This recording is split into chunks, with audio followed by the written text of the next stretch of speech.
চলো আজকে আমার জানো পর যেন তোমাকে আমার নয়নের সামনে দাঁড়িয়ে থাকতে দেখতে ইচ্ছে হচ্ছে।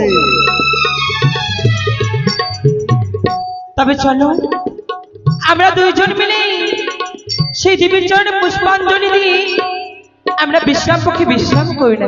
ঠিক আছে এসো। ও গো মা,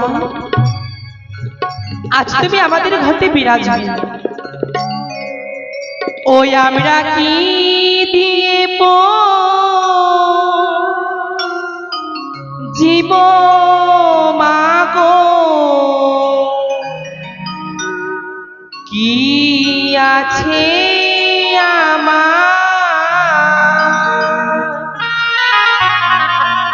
আমরা কি দিয়ে জীব মাগো, কি আছি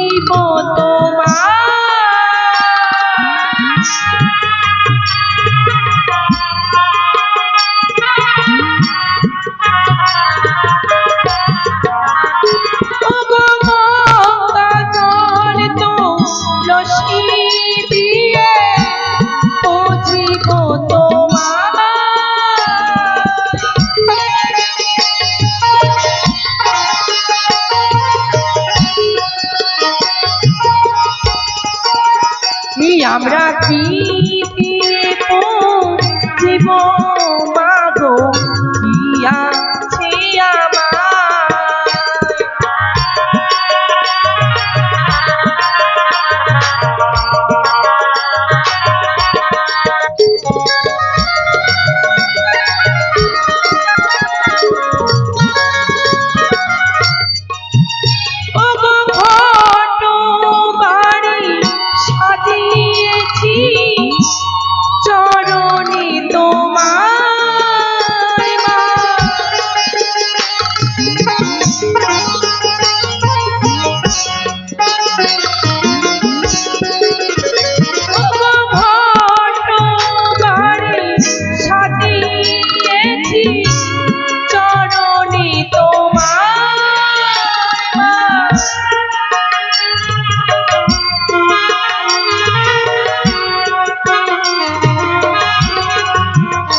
আমরা কি দিয়ে জীব মাগো, কি আছে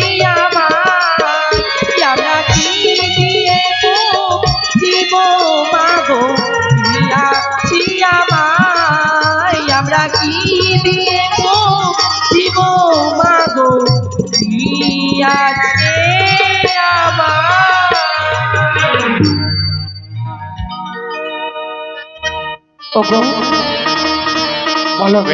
আমরা সেই দেবীর চরণে পুষ্পাঞ্জলি দিয়েছি।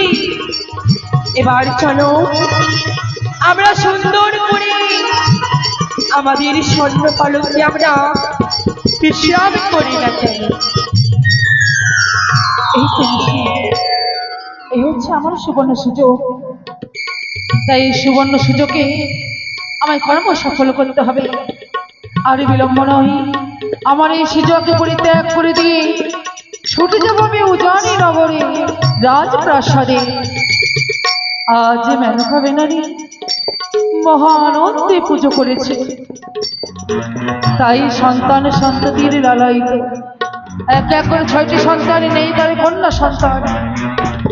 আমি তারে মনে আশা মনে বাঞ্ছনা পূর্ণ পরিবারে ছুটে যাই সেই উজানি নগরে।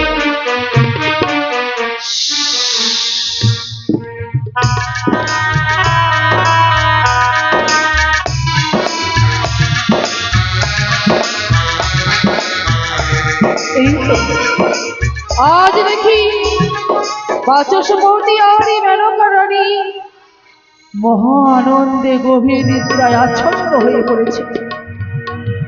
এই গভীর নিদ্রাচ্ছন্ন সময় আমারই একমাত্র কর্ম হচ্ছে রয়েছে যে প্রাণবায়ু উষারি, এই উষার প্রাণবায়ুকে দেব আমি মেনকারি গর্ভে।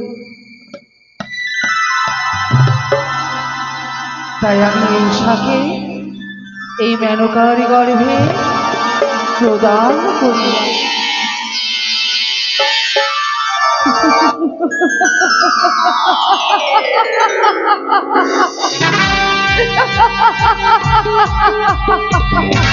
হয়ে গেছে আমারই গর্ভ সফল।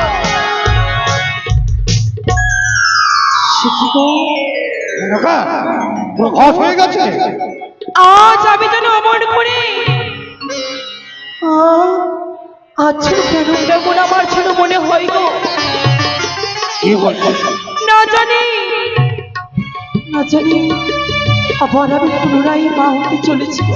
মেনকা সত্যি বলেছ। ঠিক আছে মেনকা,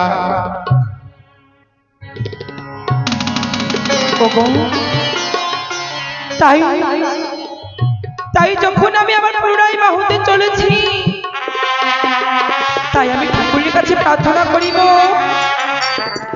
ওগো মা, সব সময় তুমি আমাদের প্রাণ ভরি আশীর্বাদ করো, যেন আমরা সারাটি জীবন একসাথে থাকতে